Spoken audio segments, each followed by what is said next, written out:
Tajaajilli tola ooltummaa gannaa bara kanaa damee fayyaatiin sadarkaa magaalaa Finfinneetti kennamaa jiru hospitaala waliigalaa Xurunesh Beejingiitti tajaajila yaala bilisaa arjooma dhiigaa fi tajaajila fayyaa waliigalaa garaagaraatiin kennamuu jalqabeera. Sagantaa jalqabsiisa tajaajila hojii tola ooltummaa damee fayyaa kanarratti kan argaman Koomishinarrii Koomishinii Qindeessaa Hirmaannaa Hawaasaa fi tola ooltummaa magaalaa Finfinnee Yimar Kabbadaan ergaa dabarsaniin tajaajilli tola ooltummaa damee fayyaatiin dhiibbaa alaa tokko malee kaka'umsa keessa ofiitiin uummataaf yeroo gannaatti kennamu kutaalee hawaasaa humna hin qabne gargaaruu keessatti qooda olaanaa qabaachuu himanii tajaajilli tolaa kun damee hundaan jajjabeeffamuu kan qabudhaas jedhaniiru.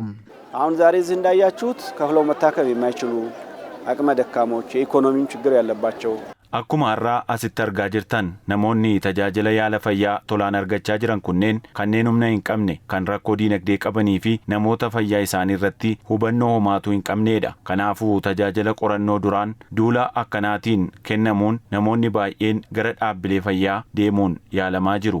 Yeroo waqtii gannaa tajaajilli yaala fayyaa hawaasaaf tolaan kennamu kun hawaasni aadaa qorannoo fayyaa waqtii isaa eeggate akka taasisu kan gargaaru ta'uu kan himan hoogganaan itti aanaa biiroo fayyaa magaalaa Finfinnee Dr. Mulgeetaa Indaalaan tajaajilli tola ooltummaa damee fayyaa kun hospitaalotaa fi buufataalee fayyaa magaalichaa hunda keessatti kennamaa akka jiru ibsanii namoonni hedduunis irraa fayyadamoo ta'aa jiraachuu eeraniiru.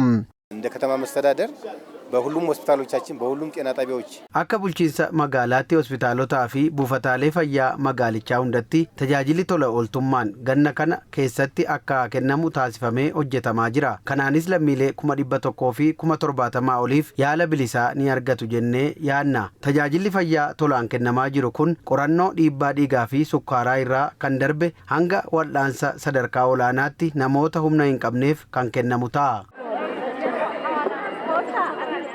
Namoonni asina dudduubatti argitan kun hospitaala Xurunesh Beejingiitti hojii tajaajila tola ooltummaa damee fayyaatiin waqtii gannaa keessatti sadarkaa magaalaa Finfinneetti kennamurra kanneen fayyadamaa jiranidha. Tajaajila hojii tola ooltummaa damee fayyaatiin kennamu keessatti namoota yaala fayyaa bilisaan kanneen argatan yaada isaanii gaafanneerraa akka itti aanu kanatti isiniif dhiyeessina.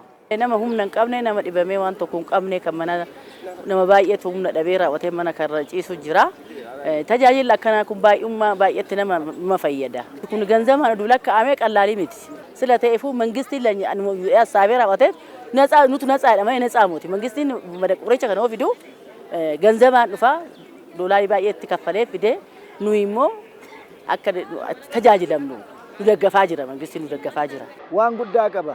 Anaqimii qabu hin jira, anaqimii hin qabne hin jira, inni haqimii hin qabne asii gargaarsa argata. Inni haqimii qabullee minaalbaata akkuma haqimii isaatitti jiraata.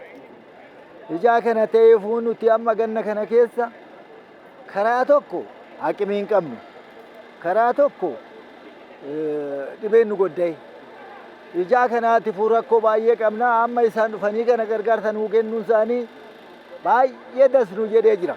Gammannee jirra. ጥሩ ነው። ለምን ምንም ነገር አቅመ ደካማ የሆነ ሰው ሌላ ግለሰብ ጋር ሄዶ መታከም ማይችል መንግስት ይሄንን ነገር nama dhaabbata fayyaa dhuunfaatti deemee tajaajila wal'aansaa argachuu hin dandeenyeef mootummaan haala mijataa akkanaa kana qopheessuun isaa baay'ee gaariidha. Kanaafuu hawaasni humna hin qabne as dhufee qorannoodha hanga wal'aansaatti tajaajila yaalaa argachaa jira waan ta'eef kun hojii nama boonsudha. Hospitaala waliigalaa Xurunesh Beejingiitti manni qorichaa gatii madaalawaan hawaasaaf tajaajila kennu hirmaannaa hawaasaatiin ijaarame tajaajila kennuu eegaleera.